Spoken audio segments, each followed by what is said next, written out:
ಯೇಸು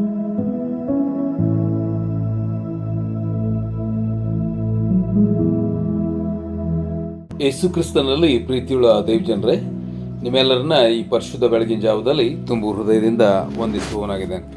ಕರ್ತನ ಈ ಕೃಪೆ ದಿವಸವನ್ನು ನಾವು ತಿರುಗಿ ಆತನ ಮಹಿಮೆಗಾಗಿ ಕಳೆಯುವುದಕ್ಕಾಗಿ ವಿಶ್ವಾಸಿ ಯಾವುದೇ ಕಾರಣಕ್ಕೂ ಮೋಸದ ಸಂಗತಿಗಳಿಗೆ ಒಳಪಡಬಾರದು. ನನ್ನ ಪ್ರೇಮ, ವಿಶ್ವಾಸಿ ಮೋಸದ ಸಂಗತಿಗಳಿಗೆ ಒಳಪಟ್ಟಾಗ ಅವನು ಭಯಂಕರವಾದಂಥ ಅನೇಕ ತೊಂದರೆಗಳಲ್ಲಿ ಬೀಳ್ತಾನೆ ಮತ್ತು ಆತನು ದೇವರಿಂದ ದೂರ ಹೋಗಿ ಕಷ್ಟಗಳಿಗೆ ಗುರಿಯಾಗ್ತಾನೆ ಎಂಬುದಾಗಿ ನಾವು ನೋಡಿಕೊಳ್ತೇವೆ. ಅದಕ್ಕಾಗಿ ಯಾವ ಯಾವ ಮೋಸದ ಕ್ಷೇತ್ರಗಳು ಸತ್ಯವೇದದಲ್ಲಿ ನಮಗೆ ತೋರಿಸಲ್ಪಟ್ಟಿವೆಯೋ ಅವುಗಳಿಂದ ದೂರ ಬರುವುದು, ಅವುಗಳಿಂದ ನಾವು ದೂರ ಅಂದರೆ ಪೂರ್ಣವಾಗಿ ಹಾರಿ ಹೋಗುವುದು ಅತಿ ಅಗತ್ಯ ಎಂಬುದಾಗಿ ನಿಮಗೆ ನಾನು ಹೇಳುವುದಕ್ಕೆ ಮನಸ್ಸು ಮಾಡ್ತೇನೆ. ವಿಶ್ವಾಸಿ ಯಾವಾಗಲೂ ಸದೃಢವಾದಂಥ ಆತ್ಮಿಕ ಜೀವಿತವನ್ನು ಸಾಗಿಸುವುದಕ್ಕೆ ತನ್ನನ್ನು ಕರ್ತನಿಗೆ ಒಪ್ಪಿಸಿಕೊಡುವುದು ಬಹಳಷ್ಟು ಅಗತ್ಯ ಎಂಬುದಾಗಿ ನಾನು ನಿಮ್ಮ ಮುಂದೆ ಈ ಬೆಳಗಿನ ಜಾವದಲ್ಲಿ ಹೇಳೋದಕ್ಕೆ ಮನಸ್ಸು ಮಾಡ್ತೇನೆ. ಈ ಬೆಳಗಿನ ಜಾವದಲ್ಲಿ ವಿಶ್ವಾಸಿ ಯಾವುದೇ ಕೆಟ್ಟ ಸಂಗತಿಗಳಿಗೆ ಒಳಪಡಬಾರದು. ನನ್ನ ಪ್ರೇಯರ್, ಯಾವಾಗ ಒಬ್ಬ ವಿಶ್ವಾಸಿ ಯಾವುದೇ ಸಣ್ಣ ಕೆಟ್ಟ ಸಂಗತಿಗಳು ಅವನಲ್ಲಿ ವಾಸ ಮಾಡುವುದಾದರೆ ಅವುಗಳು ಆತನನ್ನು ದೇವರಿಂದ ದೂರ ಇಡುವುದು ಮಾತ್ರವೇ ಅಲ್ಲ. ನನ್ನ ಪ್ರೇಯರೇ, ಅವುಗಳಿಂದ ನಾಚಿಕೆ ಉಂಟಾಗ್ತದೆ ಎಂಬುದಾಗಿ ಪರಿಶುದ್ಧಾತ್ಮನು ರೋಮಾಪುರದವರು ಬರೆದ ಪತ್ರಿಕೆ 6ನೇ ಅಧ್ಯಾಯದ 21ನೇ ವಚನದಲ್ಲಿ ನಾವು ಹೇಳುವುದನ್ನು ನಾವು ನೋಡ್ಕೊಳ್ತೇವೆ. ಆದರೆ ನೀವು ಆಗ ಮಾಡಿದ ಕೃತ್ಯಗಳಿಂದ ನಿಮಗುಂಟಾದ ಫಲವೇನು? ಈಗ ಅವುಗಳ ವಿಷಯದಲ್ಲಿ ನಿಮಗೆ ನಾಚಿಕೆ ಉಂಟಷ್ಟೇ. ಪ್ರೇರೆ, ಅವುಗಳಿಂದ ಬರುವುದು ಮರಣವಲ್ಲವೇ ಎಂಬುದಾಗಿ ಹೇಳುವುದನ್ನು ನಾವು ನೋಡ್ಕೊಳ್ತೇವೆ. ಪ್ರೇರೆ, ಯಾವುದೇ ಕೆಟ್ಟ ಸಂಗತಿಗಳು ಅವುಗಳಿಗೆ ಬರುವ ಪ್ರತಿಫಲ ಅದು ಬಹಳಷ್ಟು ಕಠಿಣ ಎಂಬುದಾಗಿ ಅದೇ ರೋಮಾಪುರದವರು ಬರೆದ ಪತ್ರಿಕೆ 2ನೇ ಅಧ್ಯಾಯದ 8-9ನೇ ವಚನದಲ್ಲಿ ನಾವು ಹೇಳುವುದನ್ನು ನಾವು ನೋಡ್ಕೊತೇವೆ. ಯಾರು ಸ್ವೇಚ್ಛೆಯುಳ್ಳವರಾಗಿ ಸತ್ಯವನ್ನು ಅನುಸರಿಸದೆ ಅನ್ಯಾಯವನ್ನು ಅನುಸರಿಸ್ತಾರೋ ಅವರಿಗೆ ಕೋಪ ರೌದ್ರಗಳು ಬರ್ತವೆ. ಕೆಟ್ಟದ್ದನ್ನು ನಡೆಸುವ ಪ್ರತಿಯೊಬ್ಬ ನರ ಪ್ರಾಣಿಗೆ ಕಷ್ಟವೂ ಸಂಕಟವೂ ಬರ್ತವೆ. ಇದು ಖಂಡಿತವಾಗಿ ಪವಿತ್ರಾತ್ಮನು ಹೇಳ್ತಾ ಇರುವಂಥ ಒಂದು ನಿಯಮ. ಇದನ್ನು ತಪ್ಪಿಸುವುದಕ್ಕೆ ಯಾರಿಂದಲೂ ಸಾಧ್ಯವಿಲ್ಲ ಎಂಬುದಾಗಿ ನಾವು ತಿಳಿದುಕೊಳ್ಳಬೇಕು. ಅದಕ್ಕಾಗಿ ಯಾವುದೇ ಸಣ್ಣ ಕೆಟ್ಟ ಸಂಗತಿಗಳು ನಿನ್ನ ಕಡೆ ವಾಸ ಮಾಡುವುದಾದರೆ ಅವುಗಳಿಂದ ನೀನು ಮೋಸ ಹೋಗ್ತಿದೆ ಎಂಬುದಾಗಿ ದೇವರ ವಾಕ್ಯ ಹೇಳ್ತದೆ.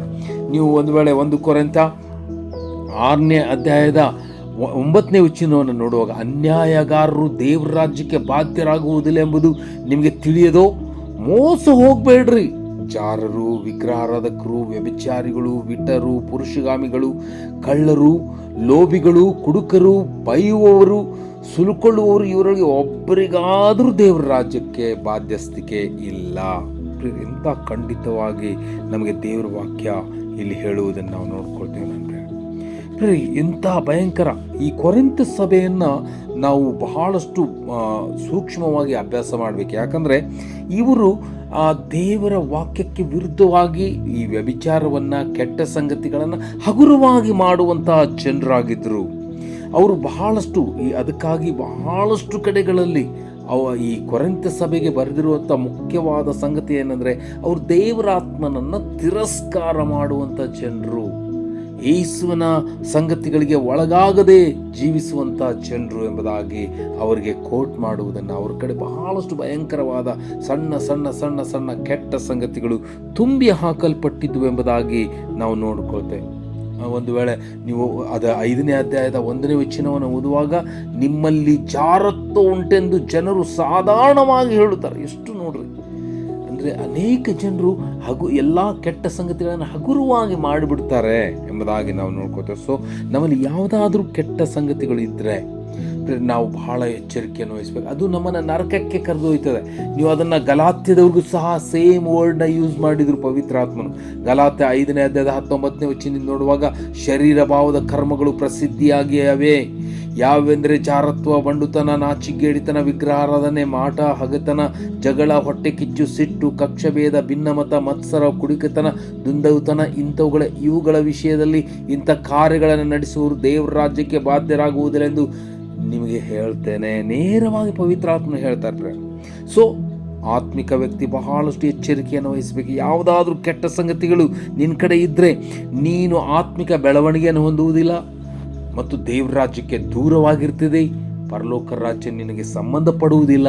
ಅದಕ್ಕಾಗಿ ಕೆಟ್ಟ ಸಂಗತಿಗಳಿಗೆ ದೂರವಾಗಿರುವುದು ಅತಿ ಅಗತ್ಯ. ಅನೇಕ ಉದಾಹರಣೆಗಳನ್ನು ನಾವು ಸತ್ಯವೇದದಲ್ಲಿ ತುಂಬಿ ಹಾಕಲ್ಪಟ್ಟಿರುವುದನ್ನು ನಾವು ನೋಡ್ಕೋತೇವೆ.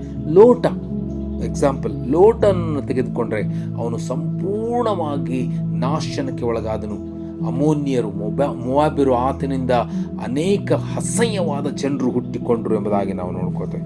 ಪ್ರಿಯರೇ, ಕೆಟ್ಟ ಸಂಗತಿಗಳಿಗೆ ಒಳಪಡುವಂಥ ವ್ಯಕ್ತಿ ಅವನು ನಾಶನವನ್ನು ಬಿತ್ತುತ್ತಾನೆ ಈ ಭೂಮಿಯ ಮೇಲೆ. ಅದಕ್ಕಾಗಿ ನಾವು ಎಚ್ಚರಿಕೆಯನ್ನು ವಹಿಸಿ ನಮ್ಗೆ ಕೊಡಲ್ಪಟ್ಟಿರುವಂಥ ಈ ಓಟವನ್ನು ಎಲ್ಲ ಕೆಟ್ಟತನದಿಂದ ಹೊರಗೆ ಬಂದು ಪವಿತ್ರತೆಯನ್ನು ಸಾಧಿಸಿಕೊಳ್ಳುವಂಥ ದೇವರ ಮಕ್ಕಳಾಗಿ ಜೀವಿಸುವುದಕ್ಕೆ ನಾವನ್ನು ಒಪ್ಪಿಸಿಕೊಳ್ಳೋಣ. ಆ ರೀತಿಯಲ್ಲಾಗುವಂಥ ಕರ್ತನು ನಿಮ್ಮನ್ನು ಆಶೀರ್ವದಿಸಲಿ. Thank you.